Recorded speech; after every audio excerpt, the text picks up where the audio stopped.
assistir a leitura do versículo tema deste congresso de jovens, ou glória a Jesus, em Daniel capítulo 3, versículo 18.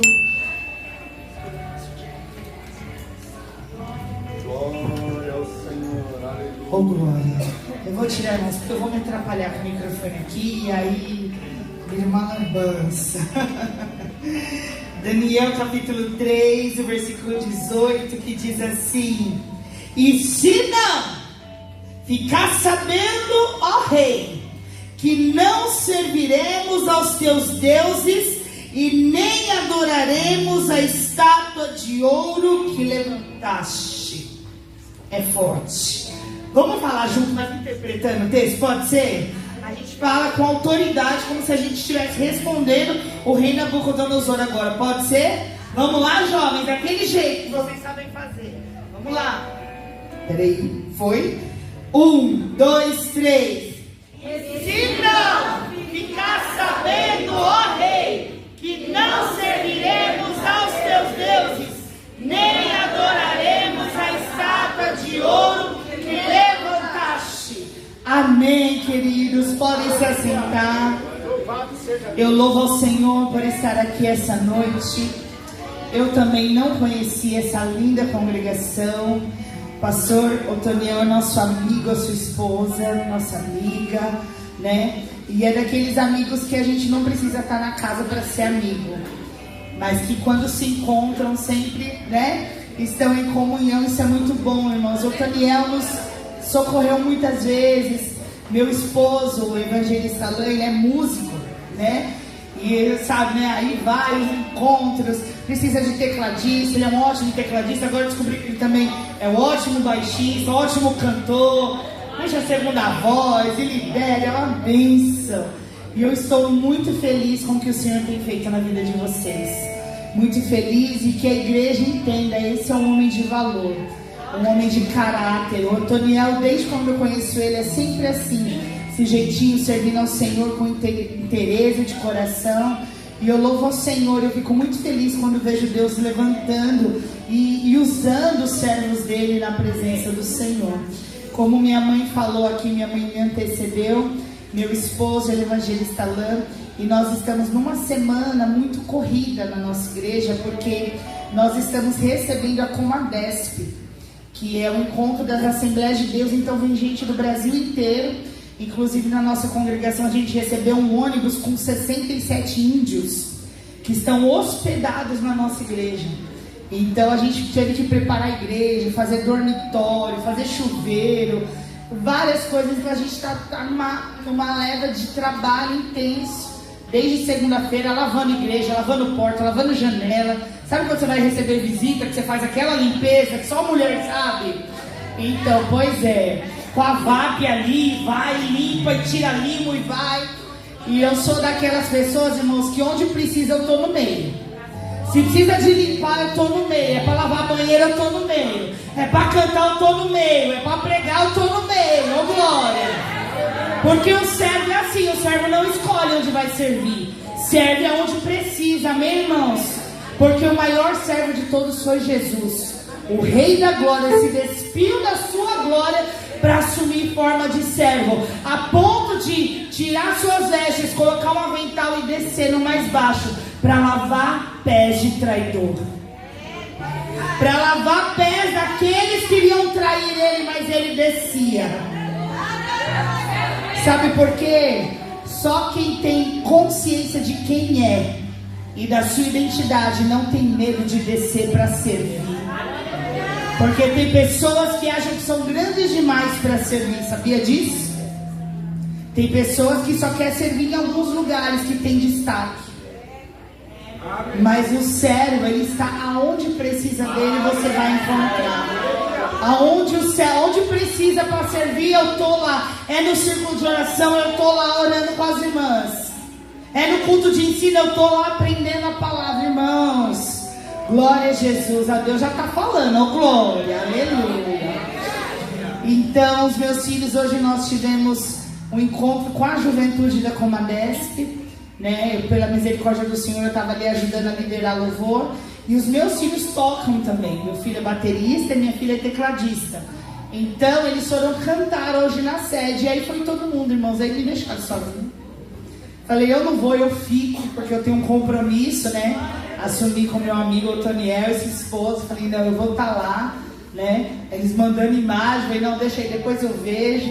Mas para a glória do Senhor é assim, irmãos. A igreja do Senhor, ela tem essa vasta área de atuação. E é do mesmo jeito que Deus está lá, Deus está aqui. Do mesmo jeito que Deus está falando lá, Ele está falando aqui. Não importa, porque tem pessoas que ficam atrás de pregador. Tem pessoas que ficam atrás de igreja cheia. Irmãos, o mesmo Deus que está lá está aqui. Às vezes, se tiver 2 membros, é o mesmo Deus que está aqui. É mais capaz de você sentir muitas vezes a presença de Deus num momento, numa igreja onde está todo mundo, pouca gente, do que na multidão. Nós precisamos entender isso para que a gente pare com essas coisas de ficar correndo atrás de profeta, correndo atrás de pregador. O nosso Deus é onipotente, onisciente e onipresente. Ele está em todos os lugares, inclusive dentro do teu quarto com a porta fechada. Isso é maravilhoso, isso é privilégio, porque falar com Deus, que privilégio. E nessa noite eu me alegro demais de estar aqui. E esse tema escolhido, né? Eu louvo ao Senhor, porque o livro de Daniel, ele tem uma riqueza incontável. Na verdade é a palavra de Deus, mas o livro de Daniel para os jovens, eu acho que nós tínhamos que saber de cor, sabe? O livro de Daniel, porque fala muito com a juventude, porque eles eram muito jovens. Daniel e seus amigos eram muito jovens, e eles dão uma lição de moral em muita gente. E eu louvo ao Senhor, por muitos anos eu liderei jovens, por muitos anos eu liderei adolescentes, por muitos anos eu regi jovens, por muitos anos eu regi adolescentes. E eu sei o quanto é precioso esse momento de vocês. Eu sei o quanto é precioso esse momento para vocês, a idade de vocês. Eu louvo ao Senhor porque eu vim para Jesus, eu tinha 11 anos de idade, para os 12 ali. Minha mãe foi a primeira, eu sempre fui chaveiro da minha mãe, para onde minha mãe ia eu estava junto. E a primeira a ser alcançada dentro da minha casa foi ela, num momento de grande angústia, né? Num momento de abandono. Meu pai foi embora de casa, nos deixou. Eu sou a caçula de com mais 3 irmãos. E quando meu pai foi embora, minha mãe quase entra em depressão. Mas eu louvo ao Senhor porque Ele pega os momentos ruins para transformar em bênção, porque a palavra de Deus diz que todas as coisas cooperam para o bem, inclusive as lágrimas também. E foi nesse momento que Jesus encontrou minha mãe. E disso a chaveiro vai aonde? Vai junto. E aí ela começou a ir para a igreja, eu comecei a ir com ela. E aí eu me lembro muito bem, e tudo isso faz sentido, tá, irmãos, que eu estou falando, para que vocês entendam. E eu lembro de o apelo que o pastor fez, era um dia de igrejas, que a igreja estava lotada e tinha um pregador de fora, e ele chamou lá pra frente, e eu fui na leva, né? Você vai no meio, assim, no bolo.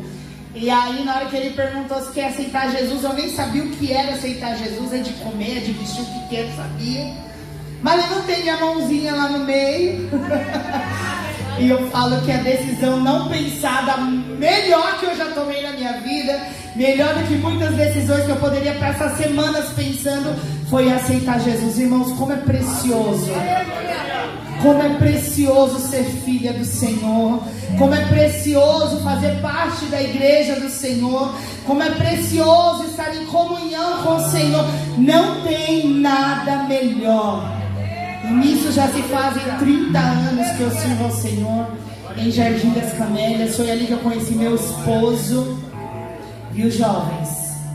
Foi ali que eu conheci meu esposo servindo ao Senhor, no meio do grupo que eu servia, no meio dos adolescentes. Foi amor à primeira vista. Eu olhei para aquele homem e falei: meu marido, Glória. Chorava igual uma doida por ele. Nossa. E hoje eu posso ver minha casa edificada no Senhor, meus filhos servindo ao Senhor. Ainda o mesmo olhar que eu olhava para aquele homem lá tantos anos atrás, ainda olho para ele. Vamos fazer 24 anos de casado para a glória do Senhor. Aqui é o lugar de você encontrar a pessoa para você viver a sua vida. porque o jugo precisa ser igual, não pode ser desigual. E que o Senhor prepare para vocês uma pessoa certa para caminhar ao seu lado, amém, servindo ao Senhor. Tem alguns que nem idade para isso tem ainda, hein? Olha, estuda primeiro, depois casa, amém? Glória a Jesus. Eles gostam desses assuntos, viu, irmãos? Falar de namoro, casamento, eles gostam disso, né? Mas o Senhor, Ele prepara, viu? Tudo que a gente coloca diante do Senhor, Ele prepara. E eu louvo ao Senhor. Hoje meu marido é evangelista, lidera, é co-pastor da igreja, lidera, e eu estou sempre ali ao lado dele, servindo ao Senhor também para o que precisar. Mas vamos lá para a palavra? Glória a Jesus. O tema de hoje que foi escolhido é um tema muito importante, porque existe uma geração que acredita que dá para servir ao Senhor, mas servindo a outros senhores também.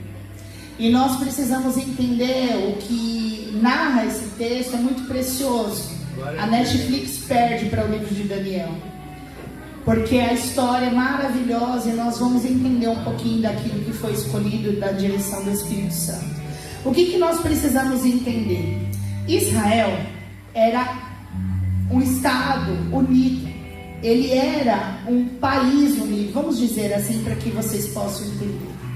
Mas por conta da idolatria, por conta da desobediência, por conta deles não fazerem o que o Senhor pedia, Israel, ele sofre uma perseguição, ele sofre uma invasão.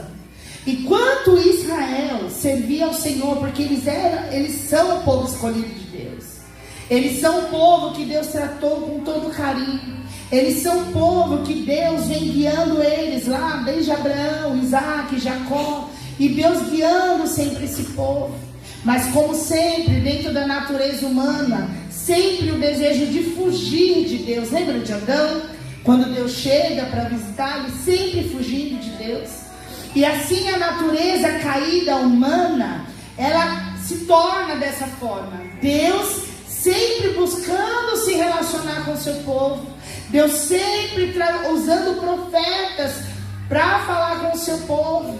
Deus sempre chamando o seu povo para si. Irmãos, chega a ser constrangedor quando nós lemos o livro de Jeremias, do Senhor levantando Jeremias para dizer para o povo: me considerem como seu pai, larguem a idolatria, deixem os outros deuses que são feitos por mãos de homens, me amem, sigam a mim.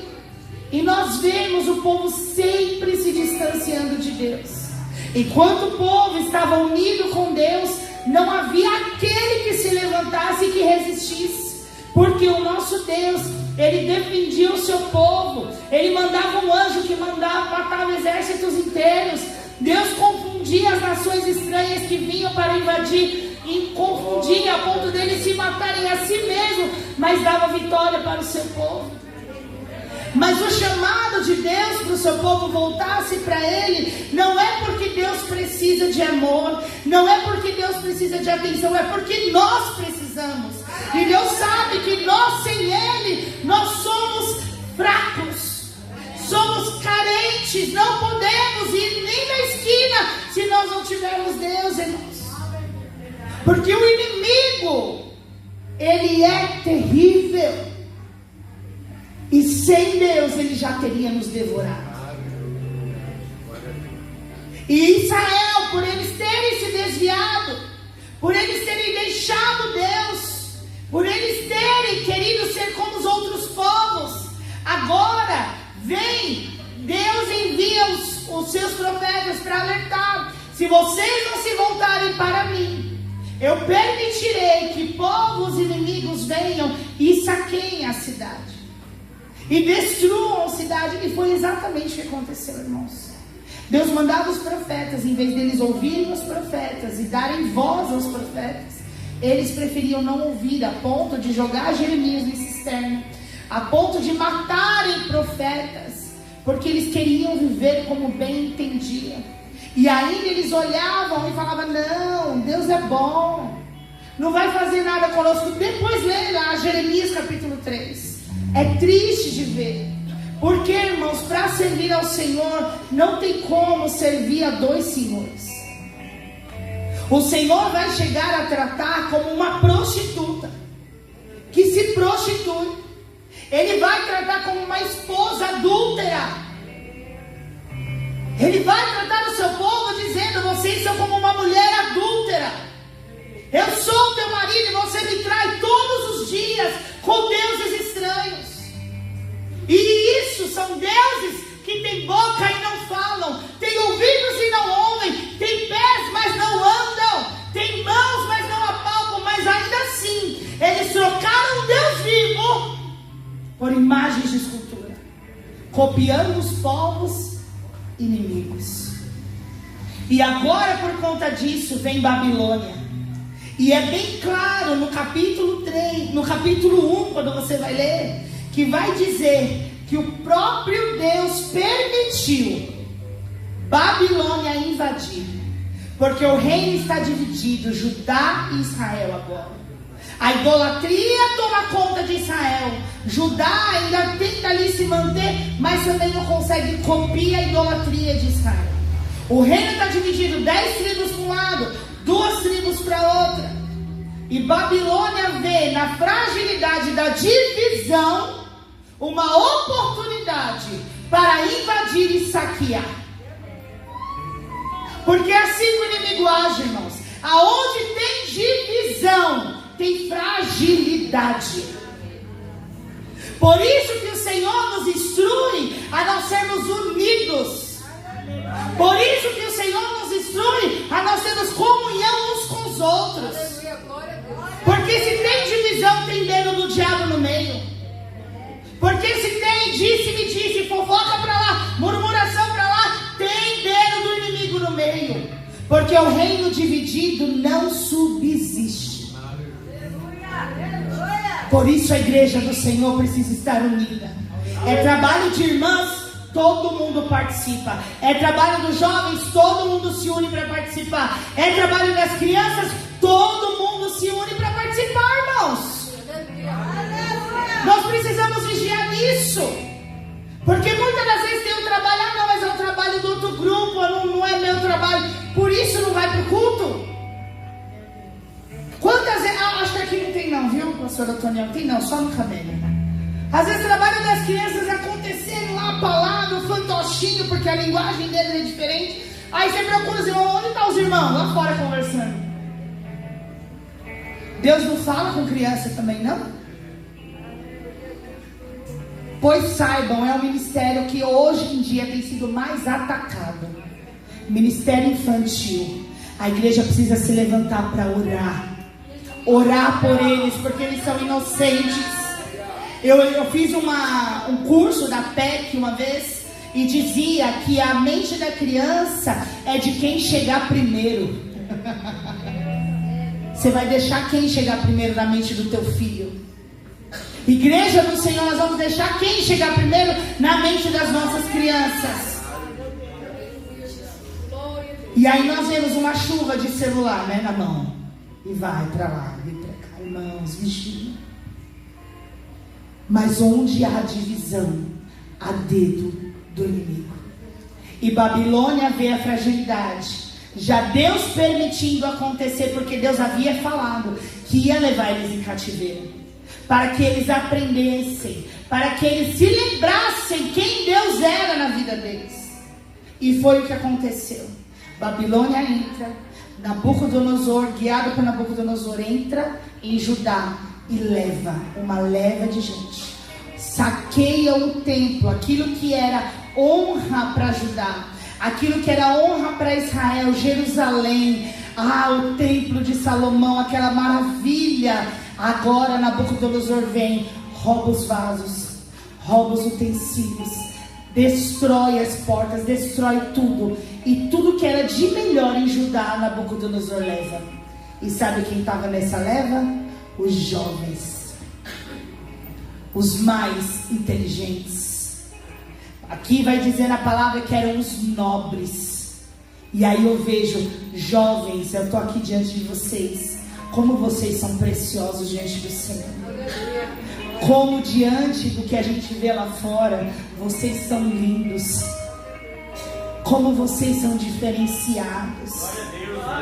Que vocês possam ter esse entendimento, que vocês não são iguais, que vocês não são iguais aos que estão lá fora. Só parece que vocês estão perdendo, às vezes não parece. Estou perdendo a juventude, estou perdendo tempo. Não, vocês estão ganhando. Porque o que vocês estão ganhando não é aparente. Mas em breve nós veremos a diferença daquele que serve e daquele que não serve. E eles levam, e Nabucodonosor leva o melhor de Judá. E dentro do melhor de Judá estava lá Daniel, Misael, Ananias e Azarias. Nomes que talvez alguns olhem e falem: quem são? Sadraque, Mesaque e Abednego. Nós vamos tentar manter o nome original deles, sabe por quê? Porque quando Nabucodonosor leva eles, a primeira coisa que ele faz é mudar a identidade deles. Não chamá-los mais pelo nome deles, mas dar nomes babilônicos para eles. Porque para nosso entendimento, para Israel, o nome era super importante. Não era pego na novela, tá na moda agora o Zenzo, né? Vamos colocar de Enzo. Tá na moda o nome tal na novela. Tinha muito isso, né? Quem lembra disso? Por exemplo, agora que teve a Copa, né? Falou que o tanto de criança que nasceu, que colocaram o nome daquele jogador assim, ó. Como que era o nome dele? Haaland, né? Isso! Diz que nasceu um monte de Haaland lá no Pernambuco agora. Às vezes não sabe nem falar o nome da Haaland. Nasceu um monte, mano, Pernambuco, um monte de gente com o nome de Haaland agora. Mas para os judeus não. O nome era importantíssimo, tinha significado. E aí, quando eles chegam na Babilônia, o que Nabucodonosor faz? Primeira coisa, muda o nome deles. Muda a identidade deles. Porque se nós formos buscar o significado do nome original deles, todos os nomes glorificavam a Deus. Mas aí Nabucodonosor vai e muda a identidade. Só que eu louvo ao Senhor, porque ele poderia, aqueles homens, aqueles meninos, poderiam estar cativos. Eles poderiam estar em terra estranha. Eles não queriam estar lá, mas eles não se deixaram moldar por Babilônia. E sabe o que me impressiona? É que esses meninos não foram os únicos a ser levados. A palavra vai dizer que entre vários eles estavam lá. Mas por que só eles se destacam? Porque somente eles ficaram na sua posição e foram diferentes. Cadê os outros que foram levados? Eles também não eram de Judá? Eles também não conheciam a Deus? Mas a palavra de Deus vai dizer que somente esses 4 se manteram firmes e fiéis ao Senhor, porque eles decidiram. O poder da decisão, irmãos, é muito importante. Porque ir na contramão do mundo não vai ser um desejo. E na contramão do mundo não vai, eu estou sentindo. Não vai ser assim. Porque a Bíblia diz que existe uma luta entre a carne e o espírito. Precisa ser uma decisão de dizer não. Que é uma coisa que essa geração tem dificuldade de dizer não. De tomar uma decisão no que se diz respeito ao reino. Porque muitas das vezes, para lá fora a gente tem disposição, para as coisas do mundo a gente vai ficar horas na frente do celular, horas rolando a barra de rolamento. Nós ficamos horas assistindo séries e mais séries e não conseguimos ter o controle para desligar, ou para orar, ou para buscar a Deus, porque nós temos dificuldade em dizer não. E irmãos, eu não sou tão velha, eu estou com 42 anos, e eu ainda sou da geração que pegou a fase sem celular, sem internet, Agora estou na geração que tem a internet, né? Tudo tem que ser muito rápido. Eu sou ainda da internet de escada, que ficava... Para conectar a internet era um parto. Eu ainda sou dessa geração.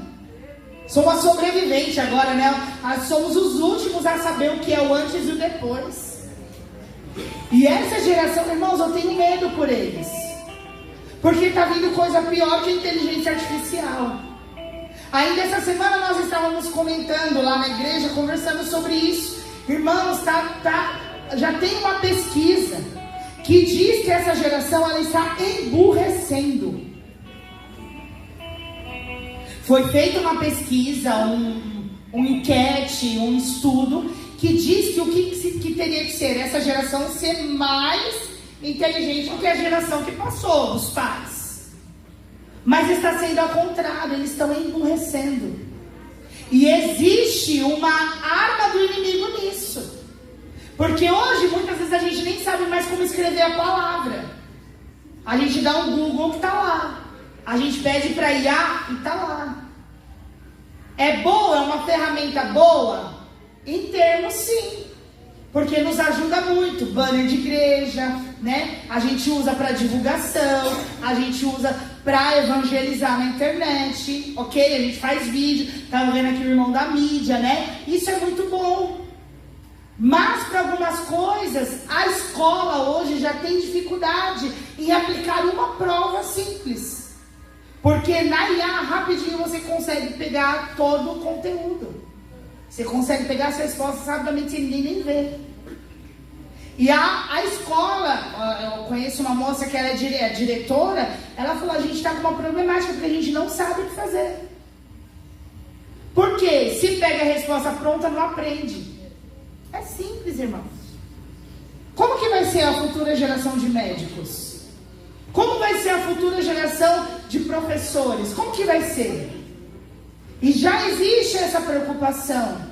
Mas aí eu digo para vocês, esses meninos, eles se destacaram pela sua inteligência. Eles se destacaram pela sua sabedoria. E aí eu pergunto para vocês jovens, não precisa me responder em voz alta, por favor. Mas como você está na escola? Como estão suas notas escolares? Como está a sua lista de falta? Ai, queria que meu filho estivesse aqui. Ai, ai. Eu já ia aproveitar para pregar e já dar uma bronca. Meu menino tem 16 anos, irmão, se vocês verem, quase 2 metros assim, ó. Ele olha pra mim assim, ó, de cima. Eu tenho até medo, nem dá pra bater mais. Não dá pra dar chinelada. Às vezes eu vou com cabo de vassoura. Que eu falei, você é grande, mas não é 2. Aí eu assim pra ele, ó. Você é grande, mas não é 2. Porque assim, irmãos, que vocês têm dificuldade em casa com os seus, eu tenho com os meus. Minha filha já tem 19, vai fazer 20, já tá noiva, ano que vem já casa. Glória a Deus por isso. Mas não é fácil ser jovem nessa geração. Mas vocês precisam entender o custo de servir ao Senhor. E aí o tema da mensagem que eu coloquei é: custe o que custar. Porque nós fomos chamados pelo Senhor. E nós precisamos entender a posição que nós ocupamos. E não somente os jovens, tá, e adolescentes, mas a igreja do Senhor precisa aprender. Uma vez o Senhor Jesus contou uma parábola. E ele falava, antes de começar uma construção, examine o quanto que vai custar aquilo. Para que você não comece uma obra e pare no meio do caminho e se torne vergonha. Só que Jesus não estava falando de casa. Ele estava falando sobre servir a Ele. Porque muitas pessoas viam o ministério de Jesus bonito, de milagres, de prodígios.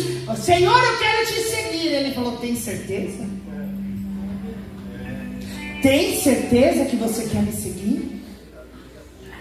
Porque aquele que quiser vir após mim, tome a sua cruz e siga-me. Aleluia, aleluia.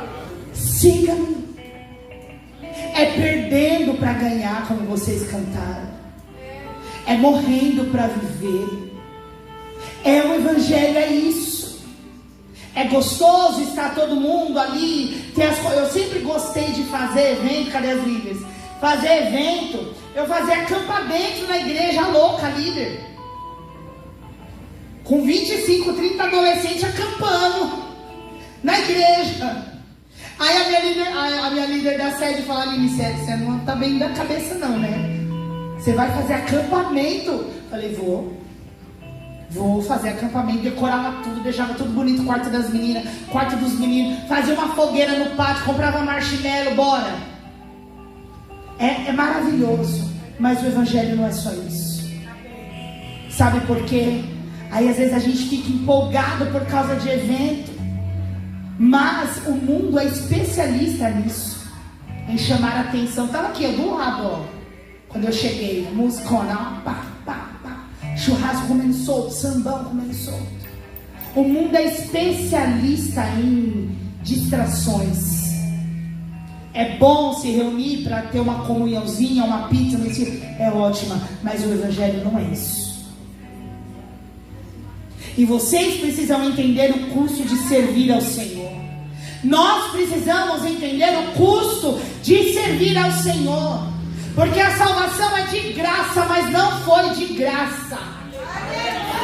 O preço foi alto para que nós estivéssemos aqui. O preço foi pago e foi alto. Mas hoje nós somos salvos pela graça. É graça, é graça. Mas o que se espera daquele que recebeu a graça? A santidade. É como se fosse uma resposta. Eu recebo a salvação de graça e agora o que eu vou dar ao Senhor? Obediência, santidade, escolhendo todo dia boas escolhas. E isso não está reservado somente aos jovens e adolescentes. Igreja do Senhor, nós precisamos andar em santidade. Porque o nosso Deus é um Deus zeloso. Ele tem ciúme de nós. E não confunda o ciúme doentio ou do humano. O ciúme de zelo. O Senhor vai dizer assim, Jesus Cristo: Mestre, pergunta para ele: o que faço para herdar a vida eterna? A pergunta estava errada. O que eu faço não é o que nós fazemos. Mas aí o Senhor fala: amar ao Senhor teu Deus acima de todas as coisas, de todo o vosso coração, de todo o vosso entendimento, e amar ao próximo como a ti mesmo. Jesus resume os 2 mandamentos: vertical, amar a Deus, e horizontal, amar o próximo, a cruz. Ó. E aí ele fala: ah, Senhor, eu já faço isso desde a minha mocidade. Jesus olha, Jesus ama ele e fala: então faz o seguinte, vende tudo que você tem e siga-me. Ele não conseguiu ponderar o que ele estava ganhando ali. Ele só conseguiu ver o que ele estava perdendo. E todas as vezes que os nossos olhos estiverem no que nós estamos perdendo e não no que nós estamos ganhando, a gente vai abandonar o caminho. Esses meninos, eles ponderaram o que eles estavam ganhando, sendo fiéis ao Senhor. Primeira rejeição: manjares do rei. Não. E sabe o que é legal? Que eu estava estudando, vocês já devem ter ouvido isso, porque enquanto eu estava estudando, eu falava assim com o Senhor: Senhor, o que tem de novidade na palavra que a gente já ouviu tantas vezes? E o Senhor, o Espírito Santo, falava no meu coração: muitas vezes não é uma coisa nova que nós precisamos ouvir, é uma decisão que nós precisamos tomar para viver aquilo que nós já sabemos. Muitas das vezes nós ficamos procurando coisa nova, ouvir coisa nova. Irmãos, a maior novidade é essa, é o Evangelho, as boas novas. Mas o que falta então? Praticar. Porque nós já sabemos o que está aqui. Nós já ouvimos, muitas vezes cansamos de ouvir. Então por que não viveu ainda? Por que não decidiu viver ainda? E entenda essa palavra para mim também, viu, irmãos? Que a espada é de 2 gumes, ela corta para lá e corta para cá. E esses meninos, aí eu estava pensando, eles eram amigos. Eles se uniram no propósito. E aí eu pergunto para vocês, com quem vocês estão andando? Porque a nossa natureza caída sempre vai pender para o mal, viu? Se você anda com quem não presta, tu não vai prestar também. Se você não for forte espiritualmente o suficiente, não ande com essa pessoa. Se você anda com quem só quer bagunçar na sala de aula, você vai se tornar um bagunceiro também. Menina, se você só anda com aquela menina que quer beijar todo mundo, você vai ser uma dessas também. A não ser que você tenha força suficiente espiritual, que é uma coisa que geralmente a gente não tem muito nessa fase. Que nós oscilamos muito, até nós alcançarmos a maturidade espiritual, leva tempo. Então, esses meninos, eles eram amigos e eles tomam essa decisão juntos, de servir ao Senhor, de dizer não para os manjares do rei. Mas espera aí, manjares? O que é, irmãos? Tinha coisas lá que os judeus não podiam comer. E eles olham tudo aquilo, eles podiam falar, não, mas nós estamos cativos, nós estamos numa terra estranha, ninguém vai ver. Ninguém vai ficar sabendo que a gente comeu, ninguém vai ficar sabendo que a gente sentou na mesa. É do rei. Mas eles sabiam que podia ninguém estar vendo assim, ó. Mas tinha gente de cima olhando. Sabe naquele momento no teu quarto que você fecha a tua porta, tua mãe não vê, ninguém vê. Ó, Deus vê. Aleluia. Maridos, sabe quando tua esposa não está vendo, sabe quem está vendo? Mulheres, quando ninguém está vendo, o filho saiu lá, ó, quem está vendo? Nós nos esquecemos, irmãos, disso. E não é para temer, é para ter temor. Porque nós precisamos temer ao Senhor. Porque temer ao Senhor é o princípio da sabedoria.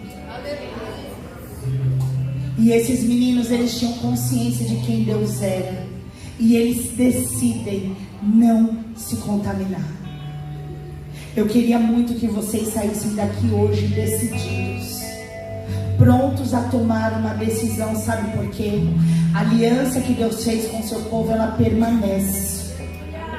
A aliança que Deus fez com o seu povo, Ele jamais quebrou-a. A aliança que o Senhor fez com o seu povo, Ele jamais falhou com ela. Lá nós vamos ver no Novo Testamento Ele dizer: se forem fiéis, eu permaneço fiel, porque eu não posso negar a mim mesmo. O próprio Deus falou. Ele tem uma aliança com o seu povo. Ele tem uma aliança chamada Espírito Santo, que é o penhor que Ele nos deixou, para que nós nos lembrássemos todos os dias quem nós somos, para que nós possamos nos lembrar todos os dias que Ele foi, subiu ao Pai para poder preparar o lugar, mas Ele enviou o Espírito Santo para preparar a sua igreja para o grande casamento que vai acontecer nas bodas do Cordeiro. E esse Espírito que habita em nós, que foi nos deixado, ele tem ciúmes. Esses meninos decidiram, e por causa da sua decisão, não só de não se contaminar, mas de não servir a outros deuses, de não se dobrar diante de imagens de escultura. Eles decidem que a adoração deles era só do Senhor. Eles decidem que o Senhor é o único Deus deles, mesmo eles estando cativos. Eles poderiam culpar Deus, eles podiam culpar o Senhor por aquilo que eles estavam passando, mas não, eles falam: não, o Senhor avisou, o Senhor enviou os profetas, nós estamos aqui por consequência do pecado de Judá.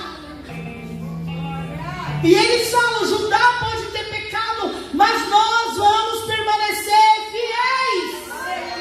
O mundo pode estar, irmãos, se deteriorando, mas a igreja do Senhor precisa permanecer fiel, fiel,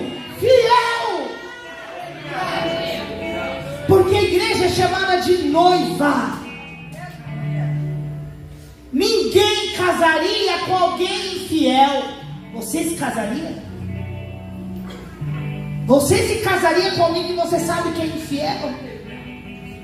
Que te trai todos os dias? Você casaria? Só se você fosse doido. Mas o amor do Senhor é tão grande. O amor do Senhor é tão sacrificial.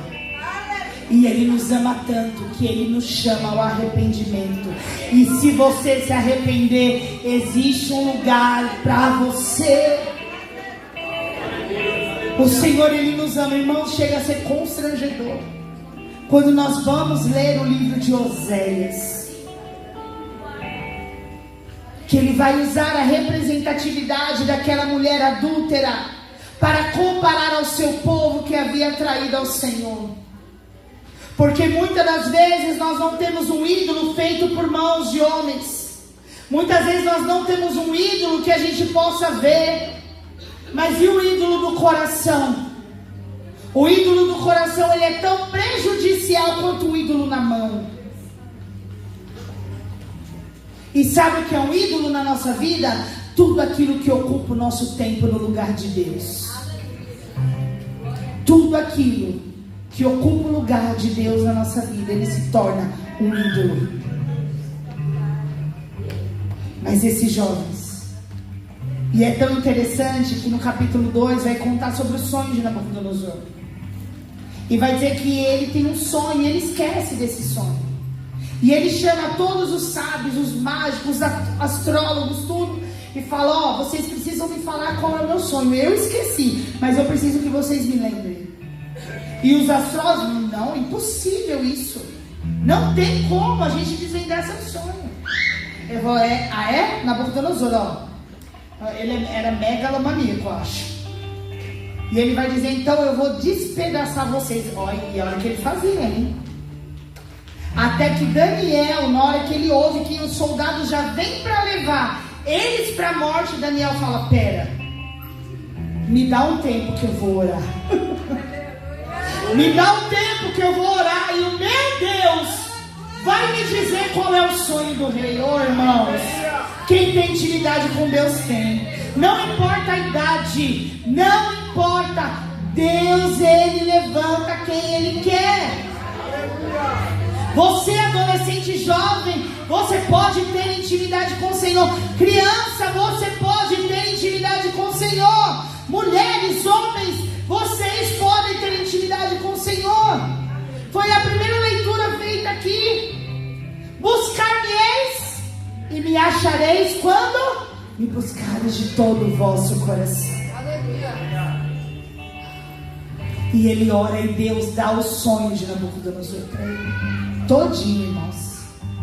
E na hora que Daniel vai falar com o rei, ele fala: meu Deus me revelou qual é o seu sonho.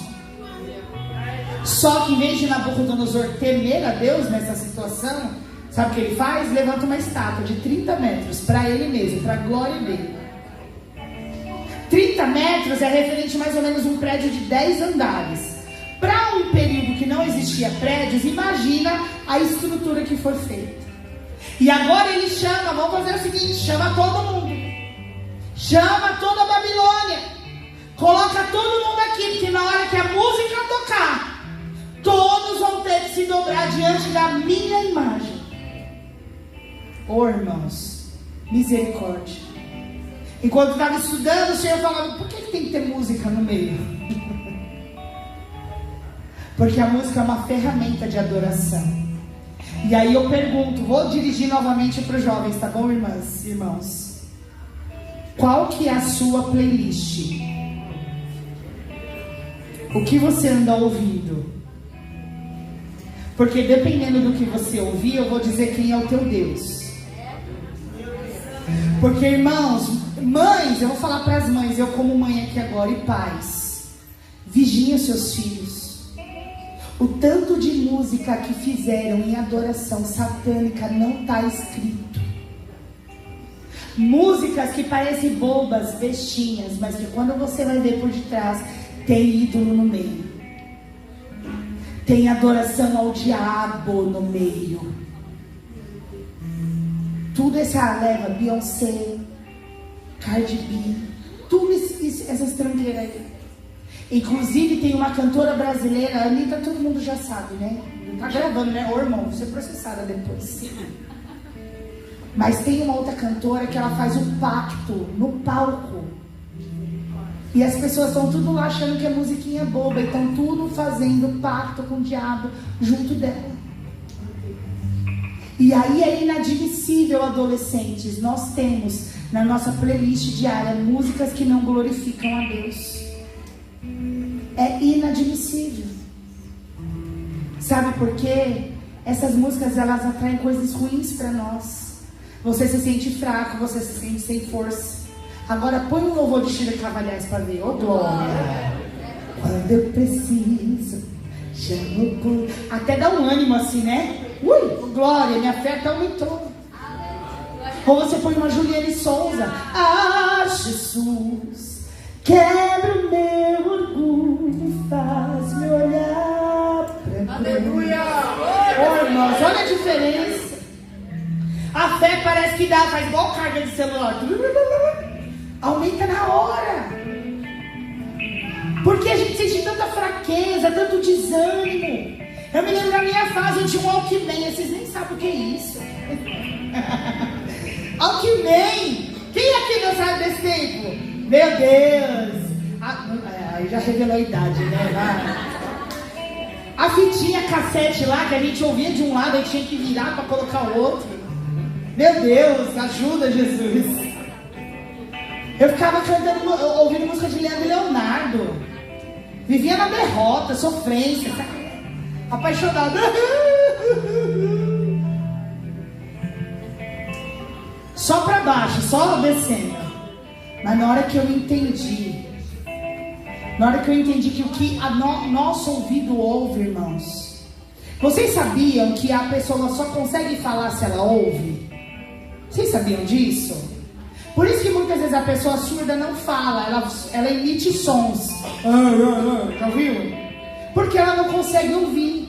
Como que a criança aprende a falar? Ouvindo. Papai, mamãe. Aí quem mais ela ouve, ela vai falar, né? Papá, papá, mamã, né? Por isso que a Bíblia diz que a fé vem pelo ouvir.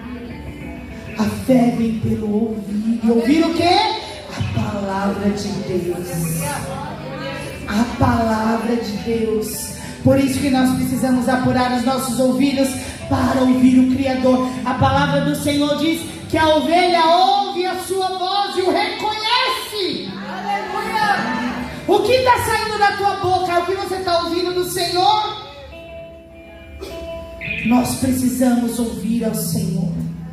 Precisamos pedir discernimento de Deus para apurar os nossos ouvidos, para quando Ele falar eu possa dizer: sim, Senhor, eis-me aqui, igual Samuel. Samuel, eis-me aqui, Senhor. Porque o Senhor está chamando os seus filhos, porque a igreja está vivendo a última hora. E Deus está chamando os seus filhos ao arrependimento, a voltar ao lugar de onde nós não deveríamos ter saído, de dependência. Como estão suas lâmpadas? Como estão suas vestes? Porque é muito bonito cantar: minhas lamparinas estão acesas. É bonito, né? Eu choro, que choro. Mas as pessoas que clamam Maranata precisam também viver o modo de vida Maranata. Qual que é o modo de vida Maranata? Está pronto ao soar da trombeta. É estar com vestes limpas. É ter azeite na lamparina de reserva. Porque nós não sabemos. Já estamos perto da meia-noite. Até os cientistas já chegaram a essa conclusão. O relógio, já viu o relógio que eles têm? Os cientistas, tá lá, ó, pertinho da meia-noite. Em breve nós vamos ouvir o grito: aí vem o esposo, sai-lhes ao encontro. E o Senhor irá nos achar fiel? Sabe qual é o segredo para permanecer fiel ao Senhor? É amar a Ele de todo o vosso coração. Os meninos, por não se dobrar, eles foram jogados na fornalha. Mas antes disso, hoje nós sabemos o desenrolar da história, a gente sabe o que aconteceu. Mas eles não sabiam que Deus ia livrar eles. Por isso que eles dizem, se Deus quiser, Ele pode nos livrar.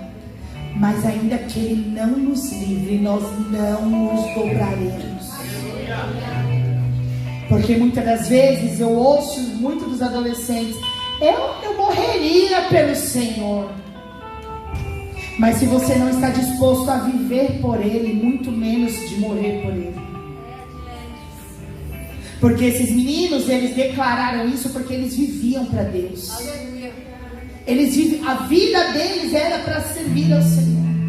A vida deles era em devoção ao Senhor. Então para eles a morte não era nada, porque a morte era só uma porta de passagem para eles se encontrarem com o Senhor. Se nós não estamos dispostos a viver por Ele, nós não estamos prontos a morrer por Ele. Porque eles estavam dispostos a morrer se fosse preciso. Assim como tantos missionários e cristãos que estão morrendo na Nigéria, na China, perseguidos por causa do Evangelho. E nós, como igreja brasileira do Senhor, temos liberdade, para estar com as portas abertas. Temos liberdade hoje para ir numa praça e fazer um culto ao ar livre. Mas eu vou te dizer, é por pouco tempo, viu? É por pouco tempo. A perseguição já está às nossas portas. E eu te digo, você está pronto? Você está preparada para isso? Se nós não tivermos os nossos olhos postos no Senhor, nós não vamos conseguir resistir. A melhor forma de dizer não para o mundo, a melhor forma de resistir às paixões da nossa mocidade, é nós conhecermos quem é o nosso Deus. Porque é impossível você conhecê-lo e não amá-lo. Sabe por que você ainda não ama como Ele é? Porque você ainda não o conhece. Sabe por que você, jovem ou homem, mulher, não serve a Ele ainda? Porque você não o conhece. Porque se você o conhecesse, você ia se apaixonar por Ele. Porque Ele é totalmente desejável. Ele é totalmente amável. Ele é totalmente misericordioso. Ele é totalmente gracioso. Eu me arrisco a dizer, Ele é lindo. Ele é maravilhoso. E hoje, pelo grau de maturidade que eu alcancei, ainda não alcancei tudo que eu preciso alcançar. Não tem nada, irmãos, que me tire da presença do Senhor. Já passei por muita coisa, já passei por um câncer. Já passei por desilusões, muitas. Mas eu me agarrei em Cristo. E dele eu não solto. Sou fraca e necessitada. Não alcancei ainda o que eu preciso alcançar. A obra aqui que o Espírito está fazendo ainda tem muita coisa para tirar. Tem muita estrutura que precisa ser arrancada. Tem muita estrutura a ser trabalhada. Mas eu amo o Senhor e amo dele e eu não largo. Jovens, busquem conhecer ao Senhor. Busquem ler a palavra. Busquem se dedicar em conhecer ao Senhor. Porque é dessa forma que vocês vão dizer não para as coisas do mundo. Não levem em consideração hoje o que vocês estão perdendo, mas coloquem seus olhos naquilo que vocês estão ganhando em Deus. Só tem presença do quarto homem na fornalha aqueles que decidiram não se contaminar. Só tem presença do quarto homem aqueles que escolheram viver a palavra, aqueles que escolheram viver para Ele, aqueles que se decidiram dizer não para o mundo. Nós não fazemos parte da cultura desse mundo, jovens. Vocês não podem falar como eles falam, não podem se vestir como eles se vestem. Vocês são do reino de Deus, e o nosso reino, a cultura é diferente, é santidade ao Senhor. E sabe o que é mais lindo? Olhando para a vida de Pedro, e aqui eu finalizo, Pedro oscilou muito na sua caminhada com o Senhor. Pedro negou Jesus 3 vezes. Quando Jesus ressuscita e pergunta: Pedro, tu me amas? E Pedro responde: Senhor, eu te amo. E Jesus pergunta novamente: Pedro, tu me amas? É aquele mesmo Pedro que falou que ia dar vida se fosse preciso. Lembra que eu falei? Te amo, Senhor. Imagina a vergonha. Imagina a vergonha. E aí Jesus pergunta pela terceira vez. 3 negou, 3 Jesus perguntou: Pedro, tu me amas? Oh Senhor, tu sabes que eu te amo. Então Pedro, apacenta minhas ovelhas. Aleluia. E sabe o que é mais lindo? O amor de Pedro ainda estava em construção pelo Senhor. E depois da descida do Espírito Santo, nós vemos um Pedro diferente. Aleluia. Nós vemos um Pedro que deu a vida por Jesus, sim. Porque o amor, ele pode crescer. Talvez nós olhando agora e fazendo uma análise, você olha e fala: eu não amo ao Senhor como deveria. Mas eu vou te dizer, esse amor pode crescer. Esse amor nosso pode crescer. Na medida que nós nos debruçamos em conhecer ao Senhor, o nosso amor, ele cresce. O nosso amor aumenta. E nós, irmãos, ele vai vir buscar uma igreja que o ama. Quando ele fala para a igreja de Éfeso, né? Que ele fala: vocês deixaram o primeiro amor. Nós precisamos voltar ao primeiro amor de Deus. Para que quando a gente canta assim, ó: eu não te troco por nada, não há espaço para mais nada, todo vazio que havia em mim, oh Jesus.